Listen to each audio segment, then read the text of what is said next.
With the rise of isekais, reincarnation in anime has become a somewhat oversaturated genre. However, at the same time, when it's done right, it can create some of the most captivating stories that anime has to offer. That's why today we'll be breaking down the top 10 anime where the main character gets reincarnated into another world with overpowered abilities. Keep in mind that throughout this video, I will avoid recommending overly popular series that most people are already aware of, such as that time I got reincarnated as a slime and the rising of the shield hero. Not to say that these shows aren't some of the best that the genre has to offer, however, I would like to make more people aware of some of the lesser known series that the fans of the genre should consider checking out. So, if this is a topic that interests you, stick around, as there might just be some anime on this list that'll surprise you. But with that being said, let's jump right into the top 10. Number 10, high school prodigies have it easy even in another world. 7 Japanese high school students enjoy international renown for their remarkable talents. One day, these friends survive a plane crash only to find themselves in the medieval fantasy world of Freygaard, where two human races live side by side in the feudal society. The Buma, who have animal features and formidable strength, and the Huma, who have a small chance of magical aptitude. After being rescued by the Buma Winona and her adopted elven daughter Lyrule, the group pledges to use their advanced skills and knowledge to pay back the people of the Elm Village for their hospitality and find a way to return back home. Tsukasa Mikagami, the current Prime Minister of Japan, acts as the leader of these young geniuses and organizes their efforts to intervene in Freygaard and gather the information and resources necessary for achieving their goals. Believing that there could be a connection between their current situation and the ancient legend that states 7 heroes from another world will be sent to defeat an evil dragon, Tsukasa directs the others to learn about the culture around them and search for any clues leading them back to Earth, and at the same time informing them to take it nice and easy, lest they ruin the world by giving it their all. Number 9, Death March to a Parallel World Rhapsody. Ichiro Suzuki is a programmer nearing his 30s and is currently drowning in work. Worn out, he eventually has a chance to catch up on some sleep, only to wake up and discover himself in a fantasy RPG world, which seems to be a culmination from all the games that he was debugging in reality. In this new world, he soon realizes that not only his appearance has changed to a younger version of himself, but also his name has changed to Sato, a nickname that he used while running beta tests on the games. However, before Sato can fully grasp the situation, an army of lizardmen launch an assault on him. Forced to cast a powerful spell in retaliation, Sato wipes him out completely and his level is boosted to 310, effectively maximizing his stats. Now as a high-level adventurer, armed with a plethora of skills and no way to return to reality, Sato sets out on his journey to explore the magical new world. Number 8, By the Grace of Gods. Deep in the forest, far away from any human contact, there lived a child named Ryuma Takabayashi, who engaged in rather strange hobbies such as keeping various slimes as pets. Furthermore, despite his young age, he has a sturdy physique and a good compatibility for magic. All of this is because, having endured much hardship in his previous life, 3 gods grant Ryuma a second chance to pursue one goal, to savor the wonders of life. And after 3 years of comfortable solitude pass by, Ryuma meets people that'll change his current life forever. When he encounters and helps soldiers tend to their wounded comrades, the group convinces him to accompany them to visit the nearby town's Dusel family. Ryuma agrees and soon embarks on his journey to explore the vast world beyond his home. Number 7, Didn't I say to make my abilities average in the next life? Having stood out from others most of her life due to her exceptional character, Misato Kurihara has lived a life without neither the joy of having close friends nor the experience of having a regular life. However, after a sudden death, she gets transported into a divine realm to be reincarnated and granted one wish to top it off. Thinking about her ordinary life that she had always wanted, she wishes to be reborn as a normal person with average abilities for the world that she gets reincarnated into. Reborn as Adele von Ashkim, the daughter of a noble, she possesses magical powers that completely exceed what she would label to be average. However, what she did not consider is, after averaging out the powers of all the creatures in her new world, from the strongest dragon down to the weakest insect, that still left her far stronger than any normal human. Still desiring to carry out the life that she had always wanted, she leaves her home to enroll at a hunter school in a faraway kingdom, using an alias to cover her identity. However, try as she might to hide her overpowering potential, attaining her goal will be difficult, especially when facing the crazy situations that ensue. Number 6, The Faraway Paladin.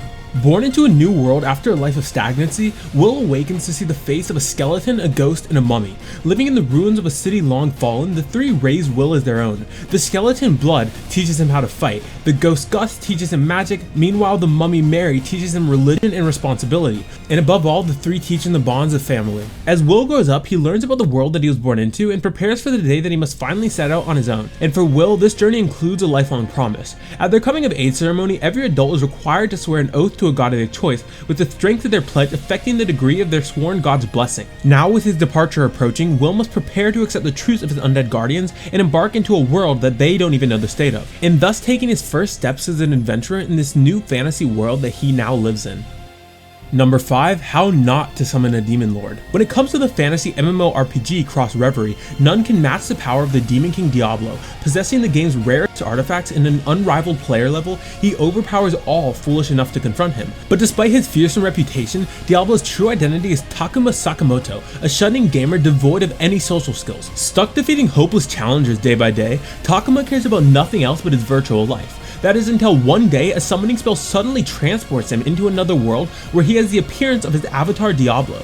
In this new world resembling his favorite game, Takuma is greeted by two girls who summon him, Rem Galliu, a petite Pantherian adventurer, and Shuri L. Greenwood, who is an elf summoner. The two had performed an enslavement ritual in an attempt to subjugate him, but the spell backfires, causing them to be his slaves instead. With the situation now becoming more awkward than ever, Takuma decides to accompany the girls in finding a way to unbind their contract while learning to adapt to his new existence as a menacing demon king. Number 4. I've been killing slimes for 300 years and maxed out my level. In most role-playing games, slimes are usually the easiest monsters to kill, and because of that they typically yield the fewest experience points. But what would happen if you lived a life long enough to keep defeating them for 300 years? After many years of being a corporate slave, Azusa Aizawa abruptly passes away due to severe exhaustion. Seemingly headed for the afterlife, she meets a goddess who bestows upon her the gift of immortality, alongside a peaceful life in another world. There, Azusa enjoys her days of tending to her farm, protecting the nearby village and killing about 25 slimes per day, a routine that continues for at least 3 centuries. However, this rather monotonous cycle begins to change when Azusa suddenly finds out that she has reached level 99, which is the maximum level possible in this world, from only defeating slimes. Despite desperately trying to hide this in fear of it ending her peaceful life, rumors of her strength spread nevertheless. Soon enough, various people throughout the continent like the dragon Laika and the elf Halkara start appearing at her doorstep. Some looking for battle and others seeking advice and assistance. And by meeting friends and acquaintances who soon become family, Azusa finds that she can live a far better life with others than she was able to do alone. Number 3. Spirit Chronicles. When 20-year-old college student Haruto Amakawa dies in a tragic accident, he does not expect to wake up in an unfamiliar world with the body of a young boy named Ryo, and as their memories and personas fuse, Ryo realizes that he now possesses magical powers. However, he is still relieved to find that his burning passion for revenge against his mother's murderers has not subsided despite his newly changed identity. Not long after, Ryo comes across a kidnapped princess of the Bertram Kingdom and saves her without hesitation. To express his gratitude, the king grants him the opportunity to enroll at the Bertram Royal Academy. Believing that this is a new chapter in his life, he's excited to study at this prestigious school, but life here proves to be difficult for him, as he is a mere slum dweller surrounded by majestic children of nobles. However, along the way he's able to make new friends and acquaintances and begin his journey in this new mystical world. Number 2. Cautious Hero. The hero is overpowered but overly cautious. There exists a popular saying, you can never be too careful. It is important to prepare for every situation that you may face, even if it seems like an unnecessary waste of time. Also, in RPG games, it's good to exceed the level of your enemies in order to achieve total victory. These words describe Seiya Ryuguin a little too perfectly. After being summoned by a goddess to save the world of Giabrande from destruction, the hero prepares himself for his noble journey. While this may seem normal at first, our hero spends more than what most people would consider an adequate time training themselves, despite already possessing overpowered stats. He fights against weak enemies using his strongest skills and buys excessive amounts of supplies and potions, all to stay safe. However, while his attitude may be slightly annoying at first, it might just prove to be the saving grace of the Giabrande Kingdom, especially when considering that it is a world where the forces of evil prove to be much more formidable than anyone could have ever imagined. And finally, number 1, Angel Beats. The main character of this anime, Otonashi, awakens only to learn that he is already dead.